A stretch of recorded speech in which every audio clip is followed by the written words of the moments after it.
lain. Ya, dan hukum ini berada di seputar illat. Ya, dan illat pengharaman khamar adalah memabukkan. Setiap didapati sifat memabukkan maka hukumnya haram walaupun berbeda namanya. Nah, demikian yang ditegaskan oleh Imam Ibnu Hajar Al-Asqalani. Beliau mengatakan hukum ini berada di seputar illat, dan illat pengharaman khamar adalah memabukkan. Jadi setiap didapati sifat memabukkan maka hukumnya haram, ikhwan fillah, walaupun berbeda namanya. Ya, seperti sekarang ini sebagian orang menyebutnya sebagai wine. Ya, ini wine, ya anggur. Ya, sebagian orang bahkan dengan kebodohannya mengatakan kalau untuk di tempat-tempat yang dingin ini jadi halal hukumnya. Nah, itu kebodohannya, ikhwan fillah, azanillahu jami'an. Ya, bahwa minum khamar itu bukanlah seorang itu sampai mabuk barulah ya diharamkan dia minum khamar, tidak. Walaupun dia minumnya tidak sampai mabuk tetap diharamkan. Ya, karena minuman ini bisa kita katakan menyeret dia kepada kondisi mabuk tersebut. Bukan artinya kalau belum mabuk ya belum diharamkan. Nah, demikian ikhwan fillah. Jadi tetap diharamkan, mau di tempat yang dingin, mau di tempat yang panas, mau di kutub utara, di kutub selatan, atau di tempat yang paling panas di dunia, itu tetap diharamkan khamar ini ya. Tidak boleh kita mencicipinya dan minumnya. Nah, demikian ikhwan fillah, azani Allah jami'an. Ya, kajian kita tentang khamar intinya adalah khamar merupakan minum khamar adalah salah satu perkara dosa besar yang mendatangkan banyak sekali kemudaratan, ya, yang bisa mendatangkan banyak sekali keburukan di dunia maupun di akhirat. Nah, demikianlah ya, lebih dan kurang kita mohon maaf. Dan untuk selanjutnya bagi yang ingin bertanya silahkan. Ya, saya syukuran jazakallahu khairan barakallahu fiik Pak Ustaz. Dan demikian ikhwatal iman azan akum pendengar Radio Roja yang semoga Allah rahmati dan muliakan dimanapun Anda berada. Pembahasan yang disampaikan oleh Ustaz Abu Ihsan Al-Maidani, pembahasan Al-Kabair, dosa besar minum khamr. Mudah-mudahan apa yang beliau sampaikan bermanfaat bagi kita semua. Dan selanjutnya akan kami buka sesi tanya jawab. Namun kami mohon maaf kepada Anda pendengar sekalian yang berusaha untuk menghubungi kami melalui line telepon.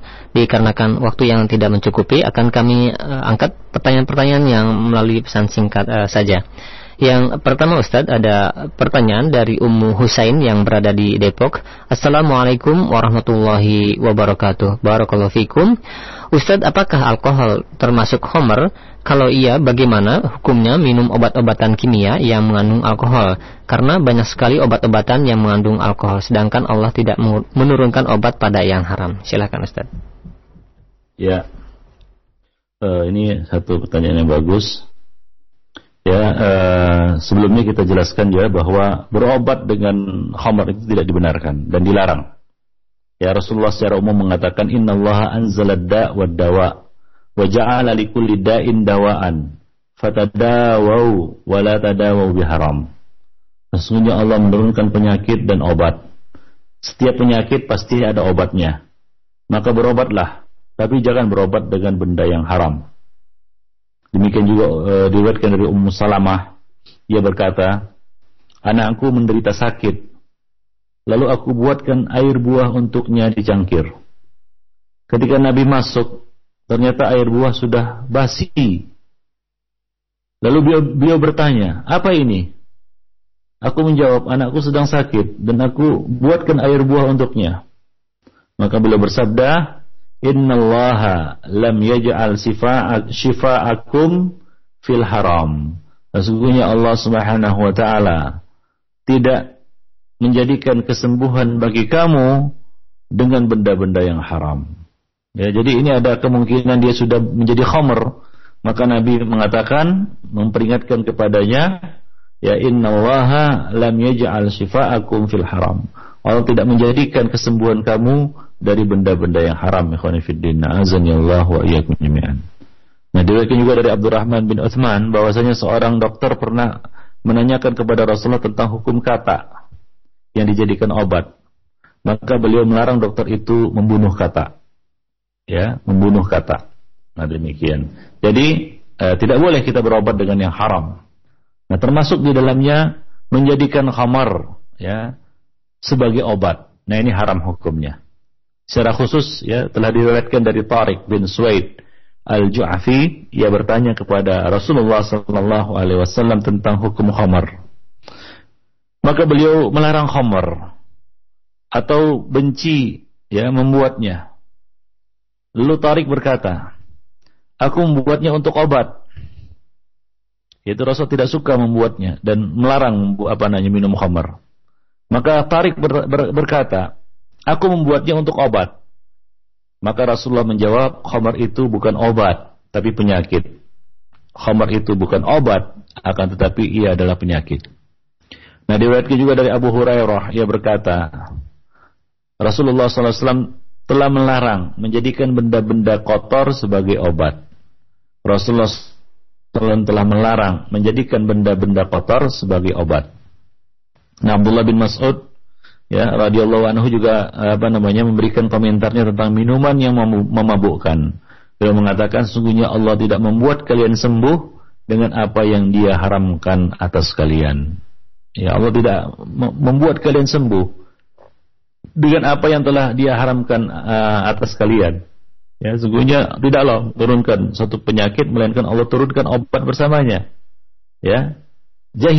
Alimahu man alimahu, jahilahu man jahilahu. Ada orang yang tahu obatnya dan ada orang yang tidak tahu obatnya. Nah, orang yang berobat dengan khamar itu tidak tahu obatnya itu. Dia tidak tahu bahwasanya khamar itu bukan obat. Jadi ada obatnya tapi bukan pada khamar. Ada obatnya tapi bukan pada khamar. Nah, diriwayatkan juga dari Abu Al-Ahwas bahwa seorang laki-laki datang kepada Abdullah seraya berkata, saudaraku sedang menderita sakit perut dan ia dianjurkan untuk minum khamar. Bolehkah aku memberikannya? Maka Abdullah berkata, subhanallah, itu Abdullah bin Mas'ud. Subhanallah, Allah tidak menjadikan kesembuhan itu dari benda najis. Sesungguhnya kesembuhan ada pada dua benda. Yaitu madu. Madu adalah obat penyembuh bagi manusia dan Al-Quran adalah obat penyembuh bagi apa yang ada di dalam dada. Nah, jadi beliau mengarahkannya kepada obat yang obat fisik dan obat jiwa. Ya, obat secara fisik itu obat madu. Minumlah madu. Madu adalah obat penyembuh bagi manusia. Dan bacalah Al-Quran, karena Al-Quran adalah obat penyembuh dari penyakit-penyakit yang ada di dalam hati atau dalam jiwa manusia. Nah, demikian yang khonifidina azan yang menjim. Jadi haram menjadikan khamar sebagai obat. Nah, karena dia adalah induk segala kekotoran. Ya, dan dia tidak pantas untuk dijadikan sebagai obat. Nah, sebab khamar itu penyakit. Ya, bukan penawar penyakit dan tidak boleh dikatakan hukumnya darurat sebab Allah Subhanahu wa taala telah mengharamkan khamar dan tidak menyebutkan adanya hukum darurat. Berbeda dengan bangkai dan sejenisnya yang dihalalkan ketika darurat. Sebab manusia punya alternatif obat-obatan lainnya. Cara pengobatan lainnya yang sangat banyak apalagi sekarang ini. Dan kita tidak dapat memastikan manfaat dari khamar itu sebagai obat dan belum tentu itu adalah obat. Nah, demikian khonifidina azani Allahu jami'an. Nah, kemudian Ibnu Qayyim al-Jauziyah berkata dalam kitab Zadul Ma'ad, seandainya kita mengatakan bahwa induk segala kekotoran yang Allah tidak menjadikan kesembuhan sama sekali di dalamnya itu, sesungguhnya khamar itu sendiri sangat membahayakan otak yang merupakan pusat akal pikiran. Nah, demikian khamar itu merusak akal pikiran, merusak membahayakan otak. Sementara otak itu adalah kita katakan suatu perkara yang sangat vital. Jadi kalau kita mengobati seorang dengan merusak otaknya, tentunya ikhwanifiddin azanillahu jami'an, kita bukan menyembuhkannya tapi kita telah merusaknya. Nah, demikian. Jadi janganlah kita berobat dengan khamar Nah, kemudian apakah alkohol digolongkan sebagai khamar? Apakah alkohol digolongkan sebagai khamar? Ikhwani fiddin azanillahu jami'an. Nah, ini mungkin sudah ada fatwa di dalam masalah ini wallahu alam bisawab mengenai penggunaan kita katakan khamar atau alkohol sebagai obat. Kalau itu kadarnya sedikit dan tidak membahayakan, itu tidak mengapa, wallahu alam. Takaran yang dibenarkan dan tidak jatuh kepada kondisi yang dia itu rusak akalnya, itu dibolehkan ya di dalam pengobatan, wallahu a'lam bishawab. Ya tentunya itu bukanlah dikategorikan sebagai khamar ya, karena khamar itu adalah minuman. Ya, adapun zat yang dicampurkan pada obat-obatan itu adalah kadar yang sedikit yang tidak membahayakan bagi peminumnya. Wallahu a'lam bishawab. Ya, dan itu tidaklah disebut sebagai khamar. Itu belum masuk dalam kategori khamar. Karena kalau kita bicara alkohol, semua benda atau semua minuman itu bisa mengandung alkohol, tapi tidak memabukkan. Ya, bukan dijadikan sebagai khamar. Alkohol yang diharamkan adalah alkohol yang memang dirubah dan diciptakan, diproses menjadi khamar, yang menjadi minuman keras. Wallahu a'lam bishawab. Nah, demikianlah tentang pertanyaan tersebut. Lebih dan kurang ya mohon maaf kalau ada keliruan, mungkin bisa ditanyakan kepada ustadz-ustadz yang lainnya berkaitan dengan masalah ini. Wallahu a'lam bishawab. Ya, syukran jazakallahu atas jawabannya, dan mudah-mudahan untuk penanya dapat difahami. Dan mungkin jawaban tadi Ustaz, jawaban dari pertanyaan mengenai minyak wangi yang mengandung alkohol juga Ustaz ya? Oh iya, sama. Sama ya? Ya. Selanjutnya ada beberapa pertanyaan senada, di antaranya dari saudara kita yang berada di Bekasi dan Abdullah yang berada di Bogor. Assalamualaikum warahmatullahi wabarakatuh. Barakallahu fiik. Ustadz, ada satu keluarga, yaitu ayah dan dua orang anak laki-laki yang semuanya sudah dewasa dan balik dan sudah berkeluarga. Semuanya pecandu khamr karena didikan dari ayahnya yang pemabuk, maka kedua anaknya tersebut pun ikut-ikutan yaitu mencandu khamr, sehingga kedua anaknya tersebut meninggal. Dan alhamdulillah ayahnya tersebut bertaubat dan setelah itu rajin beribadah. Bagaimana dengan kondisi anak-anaknya yang di dalam kubur Ustaz? Apakah dosa yang telah ditularkan kepada anaknya tersebut akan tetap menimpa kepada anaknya, dan bagaimana dosa anaknya yang tersebut ya apakah akan ditanggung oleh orang tuanya Ustaz? Silakan. Ini merupakan perkara yang berat ya. Akhwan fiddin azanillahu jami'an. Man sanna sunnatan sayyi'atan fil Islam ya falahu wizruha wa wizru man amila biha wa la yunqasu min auzarihim syai'a. Barang siapa yang mencontohkan satu perbuatan yang buruk di dalam Islam, kemudian baginya ya atasnya dosa yang dilakukannya itu, dan dosa orang-orang yang mengikutinya tanpa dikurangi dari dosa mereka sedikit pun, ya, dan tanpa dikurangi dari dosanya sedikit pun. Jadi ini merupakan suatu perkara yang besar ya. Nah, jadi hendaknya kita bertaubat dari dosa tersebut, dari dosa minum khamar ini, dan kita melaksanakan ya, syarat-syarat dari taubat, ya seperti kita segera berhenti dari dosa itu. Kemudian yang kedua kita menyesali apa yang kita lakukan dahulu. Kemudian kita berazam untuk tidak kembali melakukannya. Ya, nah, adapun yang sudah berlalu, ya tentunya tidak bisa kita ya putar ulang lagi. Ya, hendaknya kita sungguh-sungguh bertaubat dan menyertakan taubat kita itu dengan amal soleh, amal kebaikan, dengan iman dan amal soleh. Ya, illa man taba wa amana wa amila amalan salihah, kecuali orang-orang yang bertaubat ya kemudian dia iringi taubatnya itu dengan iman dan amal saleh. Jadi hendaknya kita ya sungguh-sungguh bertaubat kepada Allah Subhanahu wa taala dari dosa minum khamar ini ya, dari dosa minum khamar ini. Nah, mudah-mudahan Allah Subhanahu wa taala ya menerima taubat kita.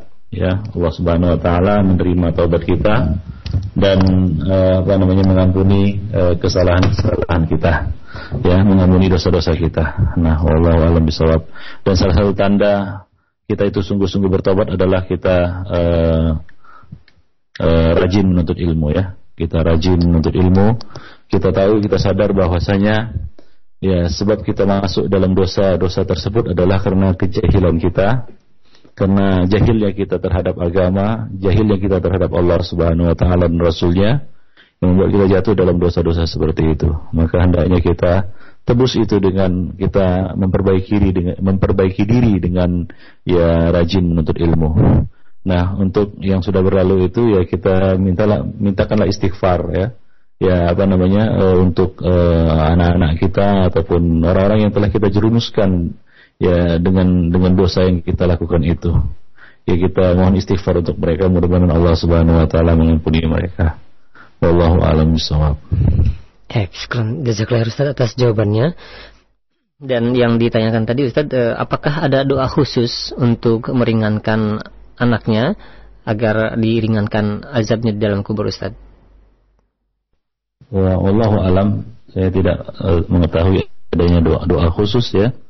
Ya, tapi doa secara umum bisa kita baca. Adapun doa khusus wallahu a'lam.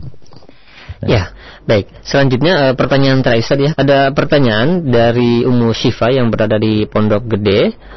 Ustaz, apakah perokok dapat disamakan pelakunya dengan peminum khamar Ustaz? Silakan. Ya, tadi kita sebutkan Khonifuddin bahwa ilat dari larangan minum khamar ini adalah merusak akal, ya, merusak akal atau bisa memabukkan. Nah, itu ada kemiripannya dengan narkoba.